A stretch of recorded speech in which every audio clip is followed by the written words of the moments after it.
someone asked me if I just had one Kundalini experience, like a kaboom or kapow, as he or she said, or did I have to endure years of kriyas leading up to self-realization?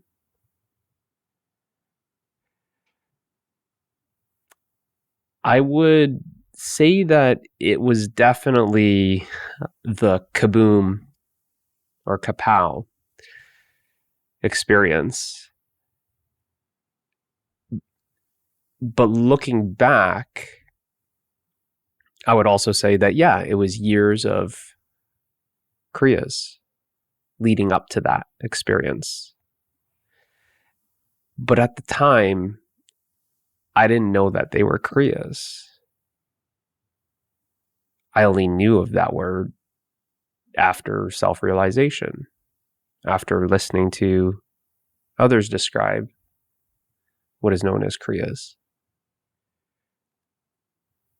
That was just going on in my life. But these kriyas were experienced as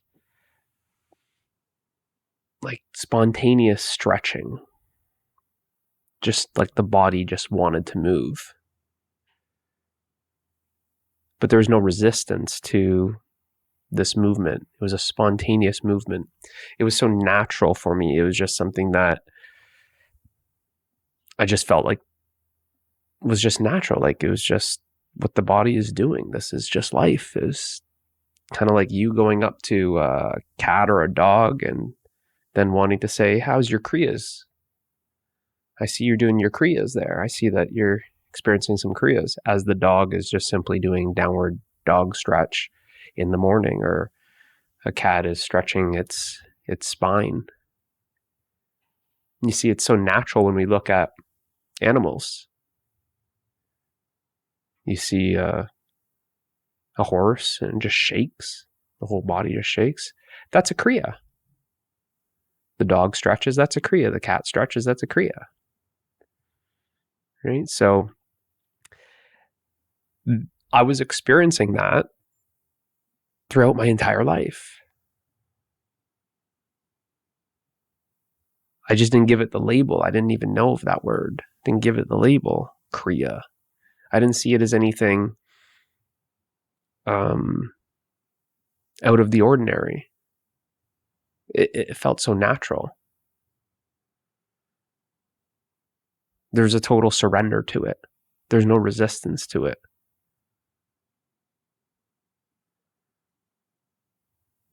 Very much in tune with the body. And it was more of the body wants to stretch, it's going to stretch. It's not trying to, let me stretch when I get home. It was no, the body, I'm talking to someone and the body just wants to stretch. I'm stretching the body. Right? Now, I always got the sense, as much as it was very natural to me, I could see that it was unnatural to others. They would kind of ask, oh, are you got a tight back, or did you hurt yourself, or are you going to go for a run or something? Are you doing a workout? I could see that it was seen to be very unnatural to others. I would just be in a work setting and just wanting to get up and stretch. I'm talking to someone stretching, twisting my body, moving my body, stretching my neck, all different.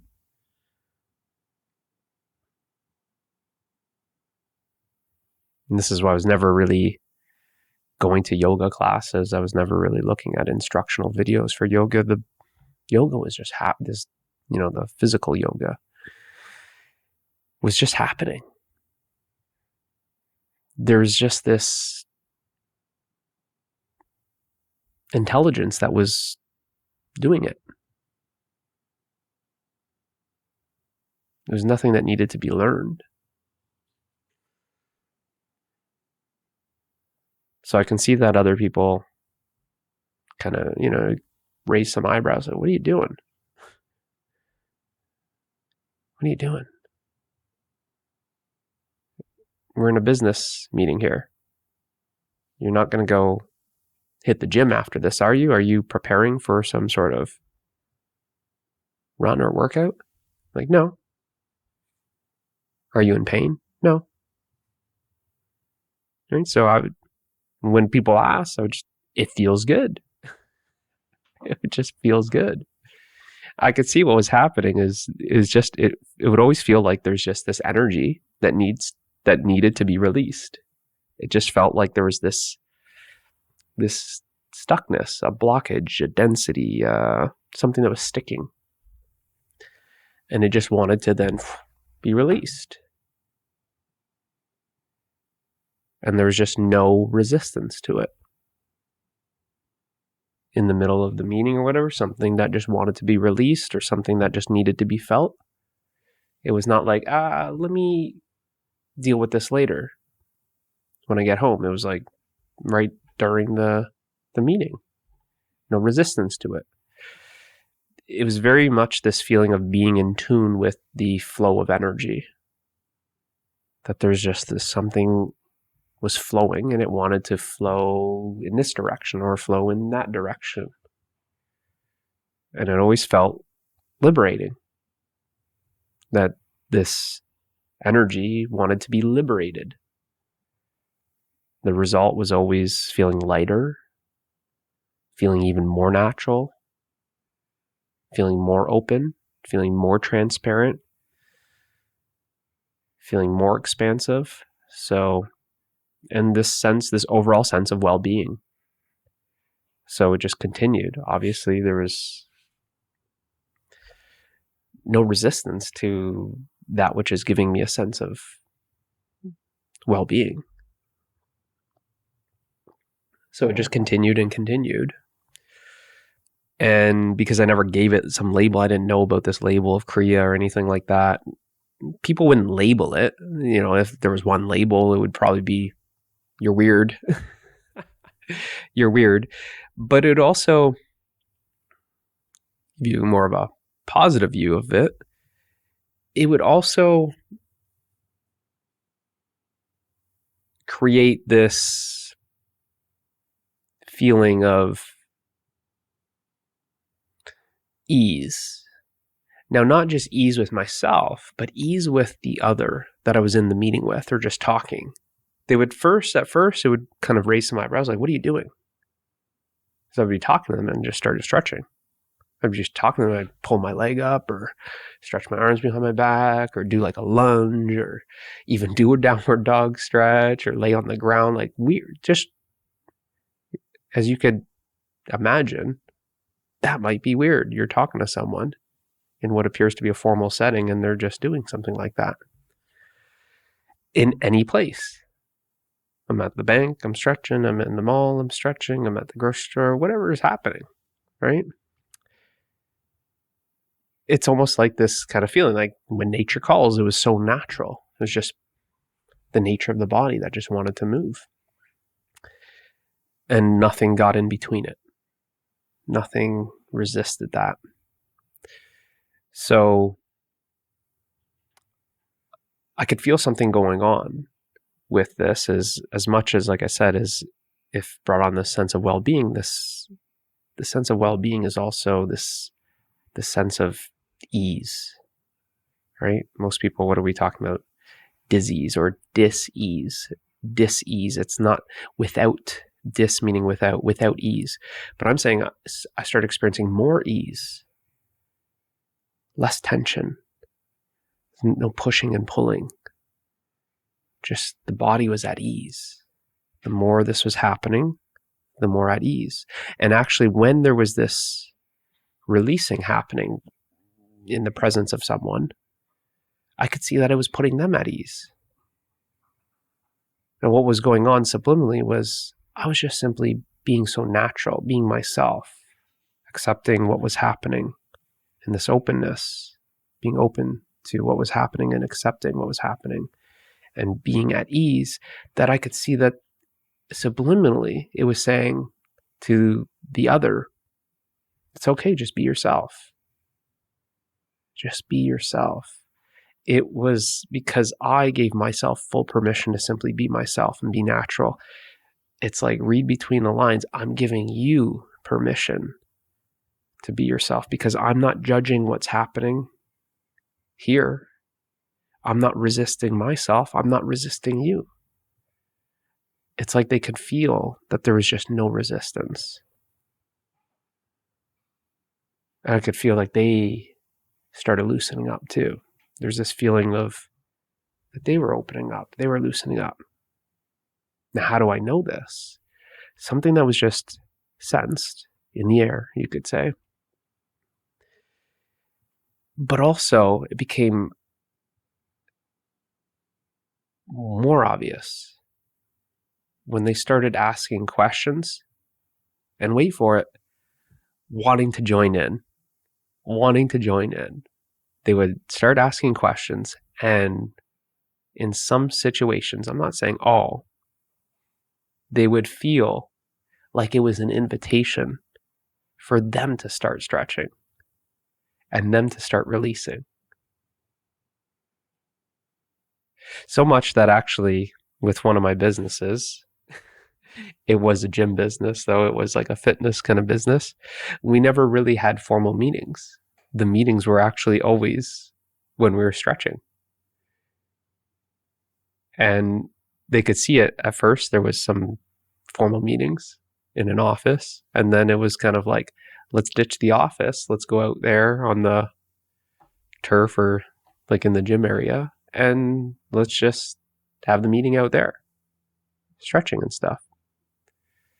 But even I've had other businesses, and they could just see that it was kind of like we would talk and let's just stretch. And they would start asking questions about stretching. And I couldn't really tell them too much stuff because it was just so natural.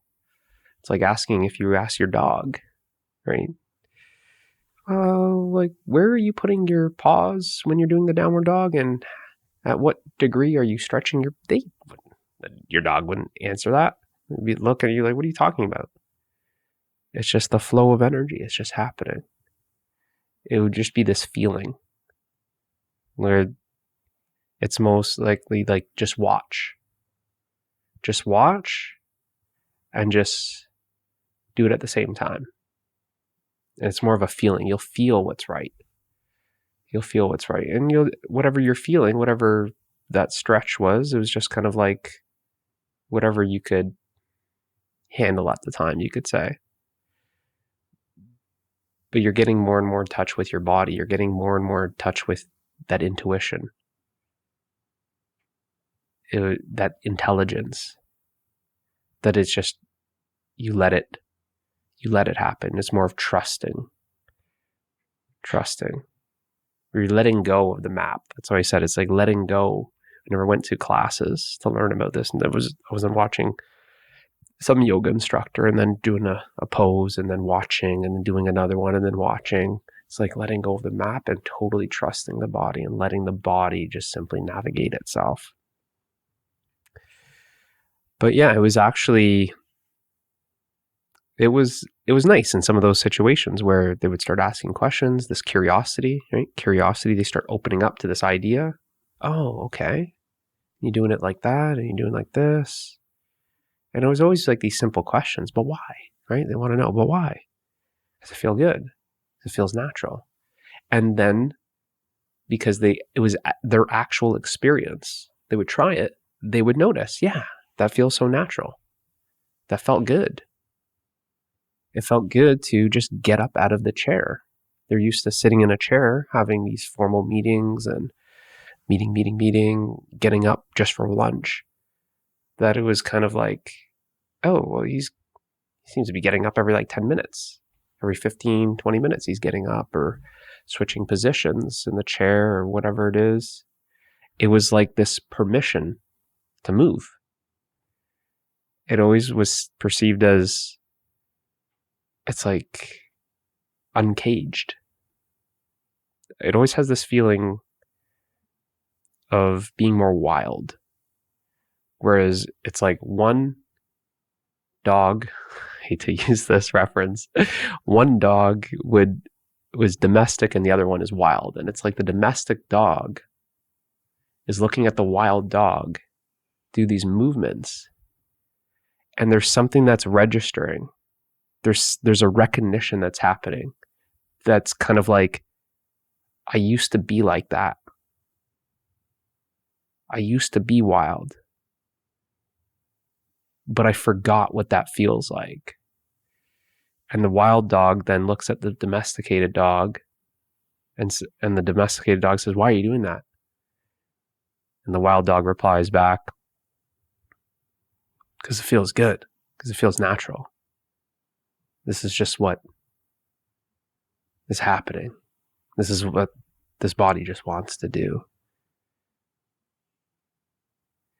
And the domesticated dog kind of looks, questions, and then gets a little curious, and then opens up to this idea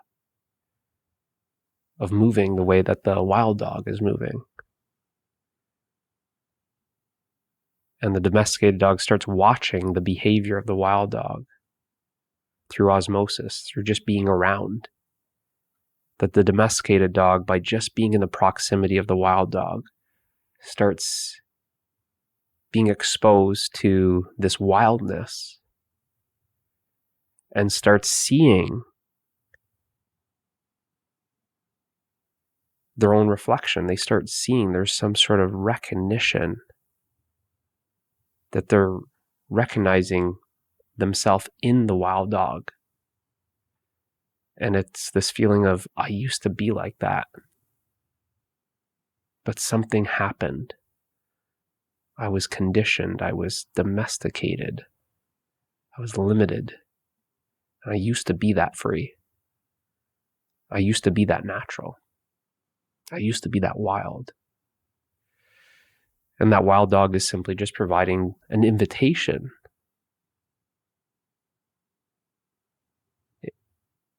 in those situations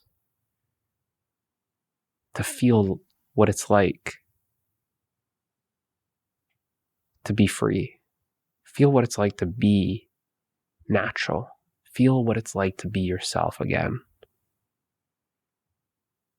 And that's all that was really happening in those situations.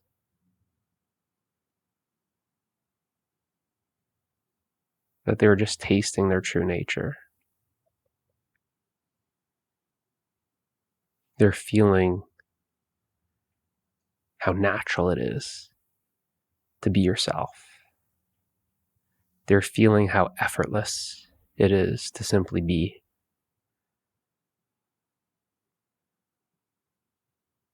Where they put down their expectations, their judgments, their ideas, their concepts of how things should look, how things should be, what this work environment should look like, what this meeting should be like. They put down all of that, and they're just simply being themselves. And they're tasting that freedom, the freedom that they were, the freedom that they are. And I could feel at the time that it was like this gravitational pull. And I could see how it started transforming. That invitation was an open invitation. There's no strings attached.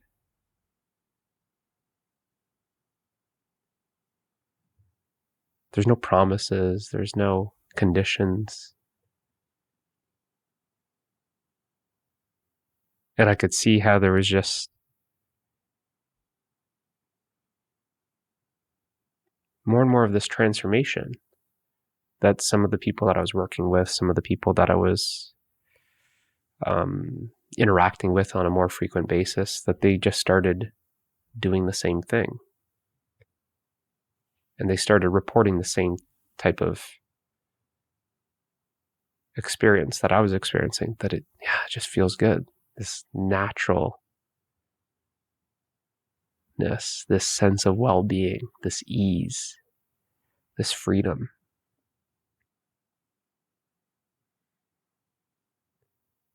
So that was nice. It was nice to see that. It was pretty cool. It was pretty cool. But that was just going on, like I said, my entire life. And I didn't call it Kriyas. I didn't know what Kriyas were or anything like that. And then there was just, there was this one time where it was just this, as the commenter said, this kaboom, this kapow. Whereas at the time, it just felt like this kaboom, kapow.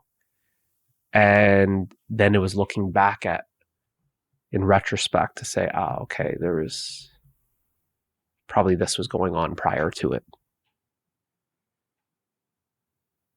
That yes, it was both sudden and progressive. And that kapow, kaboom was how do you want to say it? It was a peak experience, right? It was peak. And it wasn't just a one day thing. It was, I don't know, it was weeks. It was weeks. But you could see that it was kind of like almost like this build up. If you want to see it as that kaboom, kapow was like the climax, but there's definitely some sort of build up to it. But it was only looking back in hindsight that you saw the build up. Right? So hopefully that answers your question. It's a good question. See you in the next one.